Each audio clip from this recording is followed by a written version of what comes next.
নমস্কার বন্ধুরা, moms kitchen 4083 আমার ইউটিউব চ্যানেলে আপনাদের সবাইকে স্বাগত। কয়েকদিন ধরে রান্নার ভিডিও আপনাদেরকে শেয়ার করা হয়নি।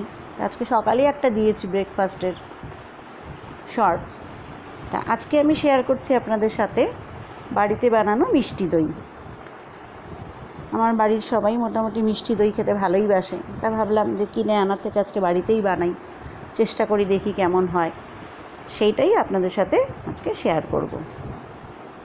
আমার রান্নাগুলো আপনাদের কেমন লাগছে আমাকে অবশ্যই কমেন্টে জানাবেন, এবং আমার রান্নার ভিডিওটি আপনাদের ভালো লাগলে আপনাদের বন্ধু আত্মীয় স্বজন যারা আছে তাদেরকে শেয়ার করবেন, এবং আমার চ্যানেলটি অবশ্যই সাবস্ক্রাইব করবেন।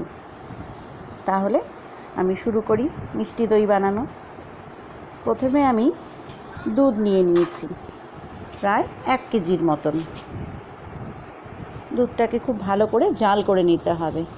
এখানে 1 বাটি চিনি নিয়েছি ক্যারামেল বানানো দেখে। তো ক্যারামেলটা আমার হাতে খুব একটা ভালো হয় না, তাও চেষ্টা করব কেমন হয়। দুধটাকে ভালো করে জাল করে নিতে হবে।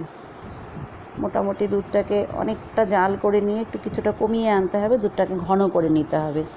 এদিকে আমি ক্যারামেলটা বানাচ্ছি। আরেকটা প্যানে চিনি দিয়ে দিলাম 1 বাটির মতন।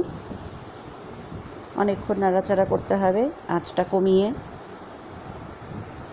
আমি এর আগেও ক্যারামেল করেছি, ঠিকঠাক আসে না কালারটা। আজকেও খুব একটা মনে হয় কালারটা আসবে না, আমার দেখে মনে হচ্ছে।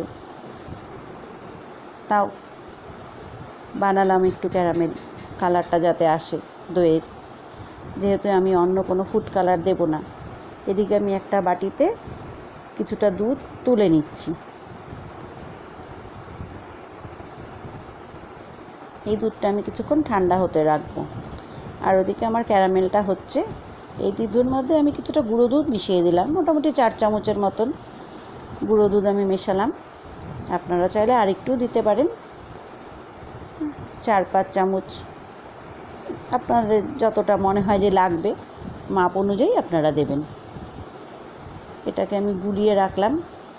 দেখতেই পাচ্ছেন বাটিতে ক্যারামেলটা করলাম, ভালো হয়নি, আবার সেজন্য আরেকটু করতে নিলাম যদি এটাতে কালার আসে। আগেই তো বললাম ক্যারামেলের কালারটা আমার ভালো আসে না, আমি এর আগেও করেছি, আসে না ভালো মতন কালারটা ঠিকঠাক। এবার আরেকটু করতে নিলাম ক্যারামেল। ওদিকে দুধটা জাল হচ্ছে, মনে হচ্ছে এটা হবে, দেখা যাক কি হয়। কালারটা মোটামুটি আসছে। আগে থেকে একটু গরম জল করে রেখেছিলাম, গরম জলটা দিলাম। তাও একটু শক্ত শক্ত হয়ে যাচ্ছে, ওই জন্য আঁচটা এখন বন্ধ করে দেব। দিয়ে দুধের মধ্যে ক্যারামেলটা মিশিয়ে দিলাম। দুধটা জাল হতে হতে অনেকটাই কমে এসছে, আপনারা দেখতে পাচ্ছেন বেশ ঘন হয়ে আসছে। এবার ওই গুঁড়ো দুধটা মিশিয়ে দিলাম। আর একটা বাটিতে আমি ওই মাদার ডেয়ারির যে ছোট কন্টেনারে টক দই পাওয়া যায়, আমি সেটা এনে রেখেছিলাম। সেটা আমি আমার একটা মাটির হাঁড়ি বাড়িতেই ছিল, সেখান থেকে সামান্য নিয়ে হাঁড়িটাতে মাখিয়ে রাখলাম। আর বাকি দইটা আমি একটা ছোট বাটিতে তুলে নিয়েছি। আমার হাঁড়িটাও রেডি দই মাখিয়ে। আর এই দইটাকে আমি একটুখানি ফেটিয়ে নিলাম, জমাট বেঁধেছিল তো সেজন্য একটু ফেটিয়ে নিলাম।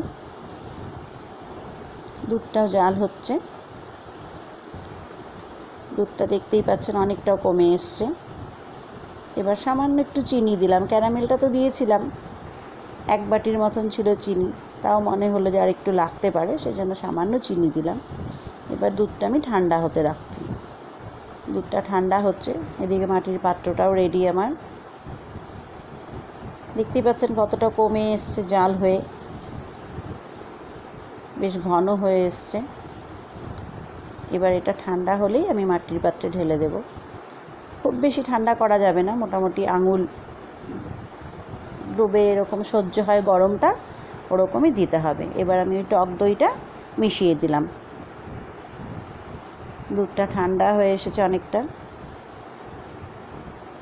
ভালো করে এবার মিশিয়ে নিতে হবে।